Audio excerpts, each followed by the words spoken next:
வணக்கம் மக்களே. இப்போ வானத்தை போல சீரியல் பற்றி தான் பார்க்க போகிறோம். ஸோ வானத்தை போல சீரியல் வந்து இன்றைக்கி என்ன நடக்க போகுது, இன்றைக்கான ப்ரொமோ பற்றி இப்போது பார்க்கலாம். ஸோ இப்போ வந்து பார்த்தீங்கன்னா வானத்தை போல சீரியலில் துளசி வந்து சாதாரணமாக போயிட்டு ஆஃபீஸுக்கு போயிட்டு பதவி ஏற்றுட்டு வந்துட்டாங்க. ஸோ பதவி ஏற்றுட்டு வந்துட்டு வந்து பார்த்திங்கன்னா செல்லத்தாய் வந்து ஆரத்தி எடுத்து உள்ளே கூப்பிட்றாங்க. ஸோ அவங்கக்கிட்ட மாமனார் மாமியார்கிட்டையும் ஆசீர்வாதம் வாங்கிடுறாங்க துளசி. அவள் எதுவுமே பேசாமல் மேலே மொட்டை மாடிக்கு போயிடுறா. ஸோ அவங்க வீட்டுக்காரும் பின்னாடியே போகிறான். யார்? ராஜபாண்டி இனிமேல் நம்ம வாழ்க்கை சந்தோஷமாக வாழணும், நம்மளுக்கு ஒரு குழந்தை பிறக்கணும் அப்படின்றதெல்லாம் பேசிகிட்டு இருக்கான். ஆனால் துளசி வந்து அது எதுவுமே கவனிக்காமல் யோசனையிலே இருக்கா.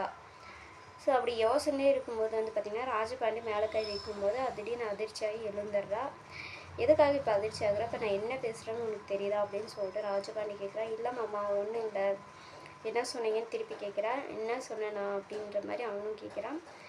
இனிமேல் நம்ம 2 பேரும் சந்தோஷமாக இருக்கணும், நம்மளுக்கு ஒரு குழந்தை வந்தால் தான் நம்ம எல்லாமே மறந்துட்டு புதுசாக ஒரு வாழ்க்கையை வாழ முடியும் அப்படின்ற மாதிரி சொல்கிறான். இல்லை ஸோ மனசுக்குள்ளே ஆனால் அவங்க அண்ணனை பற்றி விஷயத்த வெளியே சொல்லலை, அமைதியாயிடுறா. ஸோ 2 பேரும் சந்தோஷமாக இருக்கும்போது பார்த்திங்கன்னா எப்படியாவது ராஜபாட்டுக்கிட்ட போயிடணும் அப்படின்ற மாதிரி நினைக்கிறா.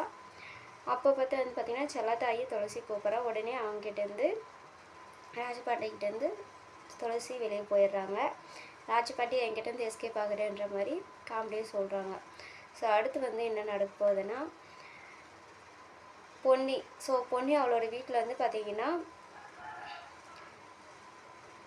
விவாகரத்து பண்ணுறதுக்கான ஏற்பாடு வந்து பஞ்சாயத்து தலைவர்கிட்ட சொல்லி அதுக்கான ஏற்பாடை வந்து பண்ணிட்டா. கமலா வந்து வீட்டில் இன்னொரு பிரச்சனை கிளப்புறாங்க. இனிமேல் உன்னோட ட்ரெஸ்ஸு எதுவுமே அங்கே இருக்கக்கூடாது, எல்லாத்தையும் எடுத்துகிட்டு வந்துடு அப்படின்ற மாதிரி பிரச்சனை பண்ண சொல்கிறேன். முத்தையா இல்லை இருக்கட்டும், எதுக்கு அவளை ஏற்றி விட்ற, அவளையே இப்படி ஒரு சண்டைக்கரையாக மாற்றுறேன்னு முத்தையும் கூட சண்டை பிடிக்கிறாங்க. ஸோ இப்படி பெரிய பிரச்சனை முடியுது. அது மட்டும் இல்லாமல் வந்து பார்த்திங்கன்னா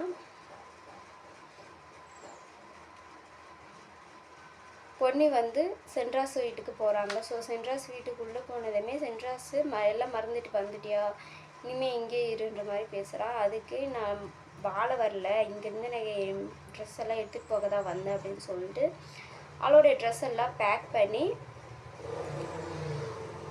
கிளம்புறா. அப்போ கிளம்பும்போது உன்னையும் உன் தங்கச்சியும் நான் விட மாட்டேன், எனக்கு கொடுக்குற வேதனையெல்லாம் நீங்கள் அனுபவிக்கணும் அப்படின்ற மாதிரி சவால் விட்டு போகிறா. அது மட்டும் இல்லாமல் வீட்டுக்கு நடுவில் வந்து சென்ட்ராஸும் பொண்ணு இருக்கிற ஃபோட்டோ வந்து கல்யாண ஃபோட்டோவை உடைக்கிறான்.